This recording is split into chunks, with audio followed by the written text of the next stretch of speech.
Champions trophy cover করতে এই মুহূর্তে দুবাই আছেন সহকর্মী শাহান পাপন, সরাসরি যুক্ত হচ্ছেন তিনি আমাদের সাথে।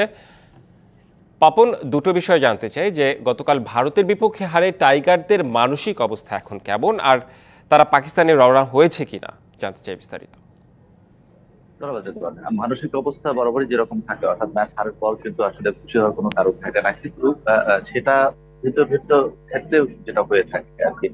কোনো একটা সিরিজে যদি 2 ম্যাচ হারের পর এক ম্যাচ জিতে, সেটা যেমন আসলে সুখের হয় না, ঠিক তেমনি আবার 2 ম্যাচ জেতার পর একটা ম্যাচ হারলে কিন্তু খুব একটা মন খারাপ হয় না। কিন্তু আইসিসি ইভেন্টে প্রথম ম্যাচেই যেখানে আসলে বলা হয়ে থাকে ভারতের বিপক্ষে বাংলাদেশ আসলে জিততে জিততে হেরে যায়, কিংবা ভালো খেলে কোনো সেই হারায়, সেই বিষয়টা কিন্তু এবারও দেখা গেছে। অর্থাৎ এবারও বাংলাদেশ আসলে শুরুটা ভালো করতে পারেনি ব্যাটিং এর সময়, এবং শেষে এসে একটা ভালো ইনিংস দেখতে পেলাম ওখানে তাহিদ হৃদয়ের কাছ থেকে।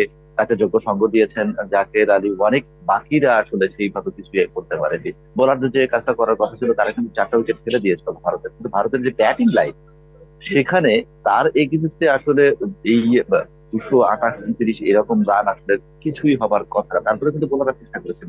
শিয়া বাটার ও ভিটামিন ই সমৃদ্ধ lily glam beauty soap. Lily, always beautiful. সুতরাং বোঝাই যাচ্ছে মানসিক দিক থেকে কিছুটা হলো পিছিয়ে বাংলাদেশের মধ্যে। এবং আজকে বাংলাদেশ সন্ধে 6:15 স্থানীয় সময় সন্ধে 6:15 দুবাই থেকে তারা আসলে হোটেল থেকে চেক আউট করবে, এবং 7:30 নাগাদ তারা আসলে প্লেনে উঠে পাকিস্তানে যাওয়ার কথা হচ্ছে, সেরকম আসলে জানানো হয়েছে বাংলাদেশের মিডিয়া উইং থেকে।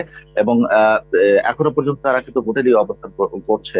এবং আরো একটা বিষয় জানিয়ে রাখি, সেটা হচ্ছে যে এখানে যে বাংলাদেশ কমিউনিটি রয়েছে, যারা গতকাল খেলতে গিয়েছিলেন, তারা আসলে মিশ্র প্রতিক্রিয়া ব্যক্ত করেছে বাংলাদেশের ক্রিকেটারদের খেলার বিষয়ে। এবং পাশাপাশি তারা এটাও ব্যক্ত করেছেন যে পাকিস্তানে গিয়ে আসলে বাংলাদেশ যেহেতু কন্ডিশনের সাথে বেশ মানানসই, সুতরাং সেখানে গিয়ে বাংলাদেশ ভালো করবে, কিন্তু বাংলাদেশের প্রতিপক্ষ সেখানে স্বাগতিক পাকিস্তান এবং নিউজিল্যান্ড, সেখানে গিয়ে আসলে কতটা ভালো করতে পারবে, তবুও আশায় বুক বেঁধে রাখেন বাংলাদেশের ক্রিকেট ভক্তরা।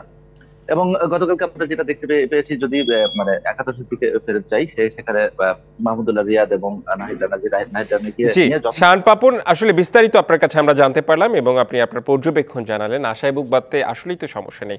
ধন্যবাদ আপনাকে।